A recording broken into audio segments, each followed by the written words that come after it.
আসসালামু আলাইকুম। প্রিয় দর্শক, বিএনপির মহাসচিব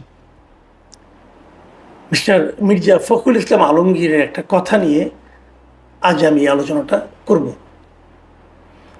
আমি বহুবার এই অনুষ্ঠানে আপনাদেরকে বলেছি যে বাংলাদেশের যে কজন রাজনীতিবিদকে আমার খুব পছন্দ হয়, যাদের কথাবার্তায় আমি এক ধরনের পরিমিতি বোধ দেখতে পাই, তাদের মধ্যে যদি তালিকা করি সেই তালিকার শীর্ষে মির্জা ফখরুল ইসলাম আলমগীর ছিলেন। আমি প্রথম হোঁচট খাই যখন উনি ডক্টর মোহাম্মদ ইউনূসের সঙ্গে জাতিসংঘে যে ৬ জন রাজনৈতিক নেতা গেলেন তাদের মধ্যে উনিও যেতে রাজি হলেন। এটা দেখে আমি সবচেয়ে হতাশ হয়েছিলাম এবং অবাকও হয়েছিলাম। বিএনপি এখানে কেন যাবে, এটা ছিল আমার প্রশ্ন। এবং তারও চেয়ে বড় প্রশ্ন ছিল, যদি বিএনপি যেতেই হয় খোদ মহাসচিব মির্জা ফখরুল ইসলাম আলমগীরকে যেতে হবে কেন? যাই হোক, সেটা অন্য প্রসঙ্গ। ওই প্রসঙ্গের মধ্যে শেষ হয়ে গেছে। নানা আলোচনা হয়েছে, সমালোচনা হয়েছে। কেউ প্রশংসা করেছেন এমন আমি এখনো শুনিনি। সমালোচনায় আমি বেশি শুনেছি এবং খোদ বিএনপি অনেক নেতার সঙ্গে এই নিয়ে আমার কথা হয়েছে। খুব একটা হ্যাপি কাউকে আমি দেখিনি। তারপর উনি গিয়েছেন, নিশ্চয়ই নিজস্ব বিবেচনার উপর নির্ভর করে উনি গিয়েছেন, অথবা এমনও হতে পারে ওনার দলীয় প্রধান ওনাকে যেতে ইনস্ট্রাকশন দিয়েছেন, সেটাও হতে পারে। আমি জানি না আসলে কি ঘটেছে, কিন্তু সাধারণ একজন মানুষ হিসাবে, দেশের একজন নাগরিক হিসাবে আমার একটা পছন্দ হয়নি।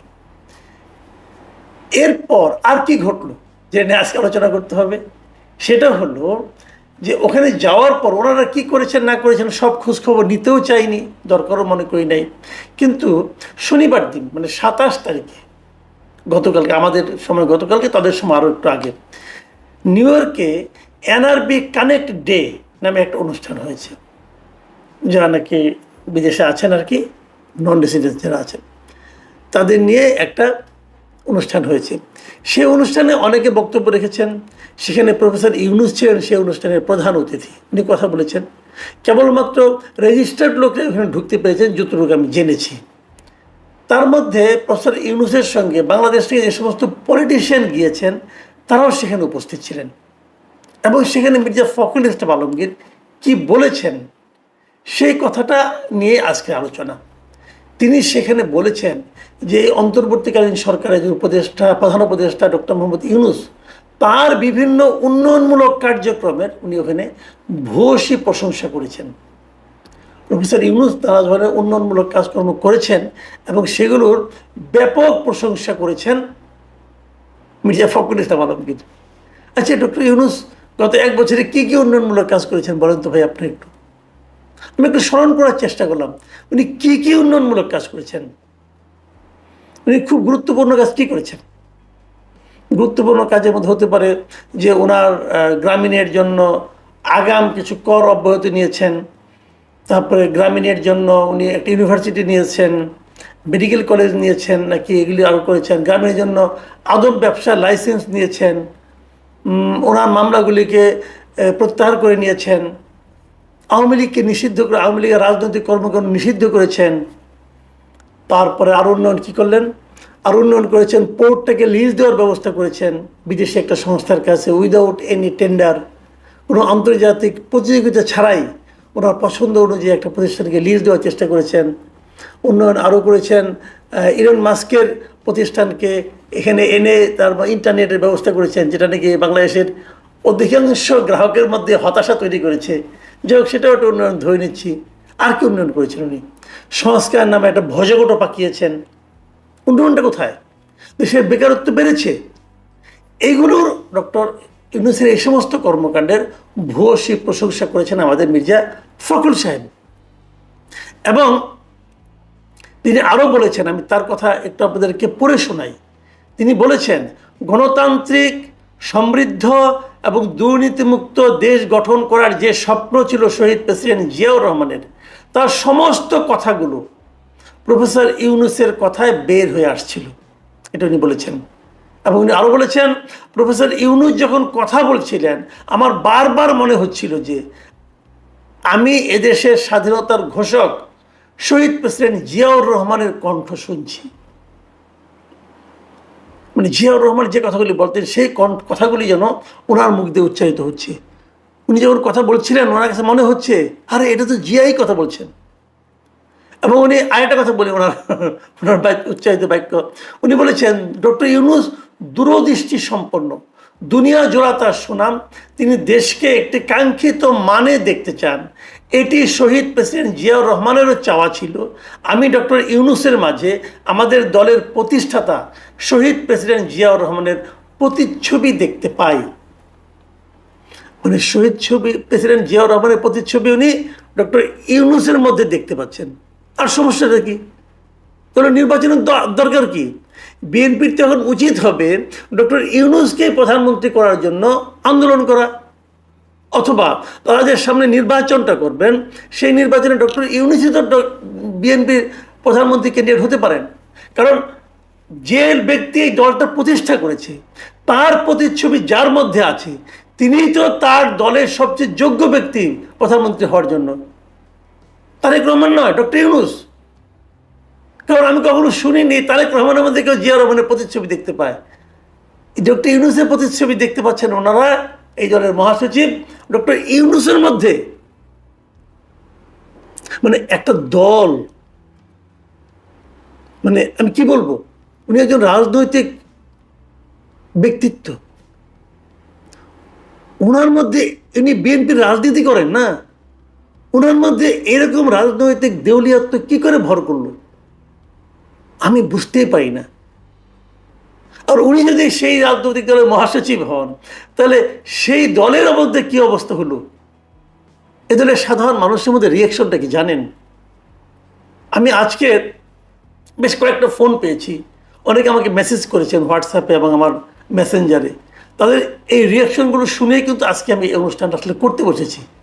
আমি এটা দেখার পর সকালে আমি এটা নিয়ে একটা একটা আমার আমার যে চ্যানেল আছে এই কথা চ্যানেলে, এই চ্যানেলে আমি একটা মানে জরিপ দিয়েছিলাম যে এই কথাটাতে মানুষ কি মনে করে। মানে মিস্টার ফখরুল ইসলাম আলমগীর এই যে কথাটা বললেন এটা কি তার জিয়ার প্রতি ভালোবাসার প্রকাশ ঘটালেন, নাকি উনি ইউনূসের প্রতি ভালোবাসার প্রকাশ ঘটালেন, নাকি উনি ওনার নিজের দেউলিয়াত্বটা প্রকাশ করলেন। ৭৮% লোক বলেছে এই বক্তব্যের মাধ্যমে মির্জা ফখরুল ইসলাম আলমগীর নিজের রাজনৈতিক দেউলিয়াত্ব প্রকাশ করলেন। ৭৮%।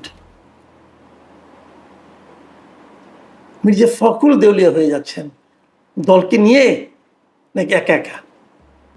দেখুন এখানে প্রচুর কমেন্ট পড়েছে এবং যে সমস্ত কমেন্ট আমি এখানে দেখেছি তার সঙ্গে যদি আমাকে যারা বিভিন্ন সময় ফোন করেছেন তাদের যে কমেন্টগুলো আমি সব মিলিয়ে কিছু কমন কমেন্ট আপনাদেরকে আমি জানাতে চাই। যেমন কেউ লিখেছেন, দেখেন ক্ষমতার লোভ মানুষকে কোথায় পৌঁছে দেয় তার প্রমাণ এই বক্তব্য, এটি দেউলিয়াত্বের বহিঃপ্রকাশ ছাড়া কিছু নয়। আবার লিখেছেন তাহলে নির্বাচনের দরকার নাই, ইউনূসই থাকুক। আরেকজন লিখেছেন দালালি বা চামচামের একটা লেভেল থাকে, ফখরুল সাহেব কোন লেভেলে পৌঁছেছেন, আমি সত্যিই খুব মর্মাহত। আরেকটা মন্তব্য, মির্জা ফখরুলের এই কথায় তৃণমূল বিএনপিতে হতাশার ছাপ পড়েছে এবং জিয়াউর রহমানকে ছোট করা হয়েছে বলে আমি মনে করি। আরেকজন লিখেছেন মির্জা ফখরুলের এই বক্তব্যের মাধ্যমে তিনি মহাসচিবের পদের মর্যাদা হারিয়েছেন। আরেকজন লিখেছেন যে মির্জা ফখরুল ইসলাম আলমগীর সাহেবকে আমি একজন জেন্টেলম্যান লোক ভাবতাম, কিন্তু ওনার মুখ থেকে এইসব কথা শুনে মনে হয় বয়স বাড়ার সাথে সাথে ওনার সেন্সলেস হয়ে যাচ্ছেন। যাই হোক, এই যে কথাগুলি হয়েছে, আরেকজন লিখেছেন যে ইউনূসের হাত ধরা ছাড়া তো উপায় নেই, তার জন্য ফখরুল সাহেব আবার একটু তেল মারলেন। মূল কথা হলো তাদের নির্বাচন দরকার, যার জন্য নিজের অবস্থান যে কতটা নিচে নামাচ্ছে তা হয় ফখরুল সাহেব টের পাচ্ছেন না, পরে বুঝবে ইউনূস কি জিনিস। যাই হোক, আর সমালোচনা করে লাভ নাই, আমি কেবল আরেকটা বক্তব্য বলে শেষ করছি। আমাকে একজন লোক লন্ডন থেকে আমাকে ফোন করেছিলেন। এই ভদ্রলোক মাঝে মাঝে আমাকে বিভিন্ন ইস্যুতে ফোন টোন করেন, তার নিজস্ব মতামত বলেন। উনি ওনার পিতার রেফারেন্স দিয়ে বললেন যে ওনার বাড়ি নওগাঁ। উনি বলেছেন যে একবার এরকম একটা ঘটনা ঘটেছিল, মানে ৮০ দশকের কথা, ৮০ দশকের একটু আগে, 78, 79 এরকম টাইমের ঘটনা। যে জিয়াউর রহমান তখন একটা খাল কাটার আন্দোলন করছিলেন। নওগাঁর আত্রাই থানার কালিকাপুর গ্রামের পাশ দিয়ে একটা খাল গেছে। সেই খালটা খননের জন্য জিয়াউর রহমান সশরীরে সেখানে গিয়েছিলেন। খাল কাটার কাজ শেষে দুপুরবেলা খাওয়ার আয়োজন করা হয়েছিল নওগাঁ ডিসি সাহেবের তত্ত্বাবধানে। ব্যাপক আয়োজন খাওয়া দাওয়ার। এটা দেখে জিয়াউর রহমান জিজ্ঞাসা করেছিলেন, এই যে ব্যাপক আয়োজন, এটা আসলে টাকাটা কোত্থেকে আসলো? ততক্ষণে কিন্তু জিয়াউর রহমান সাহেবের হাতটা ধুয়ে খেতে বসবেন এই অবস্থায় ডিসি সাহেব বললেন, এটা সরকারি তহবিল থেকে টাকাটা দেওয়া হয়েছে। জিয়াউর রহমান আর সেই খাবারটা খাননি। উনি কেবল বলেছিলেন যে সরকারি ফান্ডের এভাবে অপচয় করবেন না। এটা হলো জিয়াউর রহমান। জিয়াউর রহমানের যারা প্রচণ্ড সমালোচক তারাও কিন্তু বলবেন জিয়াউর রহমানের সততা এই পর্যায়ে ছিল। আর তার সঙ্গে আমি তুলনা করছি সেই ব্যক্তির, যে ব্যক্তি 104 জনের বিশাল বহন নিয়ে যাদের সঙ্গে সাধারণ পরিষদে গিয়েছেন। এদের পেছনে কি পরিমাণ বিপুল ব্যয়, এই ব্যয় কোত্থেকে আসছে? সরকারি ফান্ড থেকে আসছে।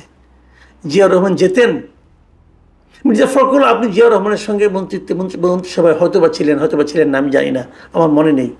একটু খোঁজ দিয়ে দেখেন না পুরনো নথি ঘেটে। জিয়াউর রহমান যখন জাতিসংঘ সাধারণ পরিষদে যে কবার গিয়েছেন, কতজনের বহন নিয়ে গিয়েছিলেন? এবং জিয়ার সেই গমনগুলো কি বর্তমানে চেয়ে কম আলোচিত, কম ফলপ্রসূ হয়েছিল?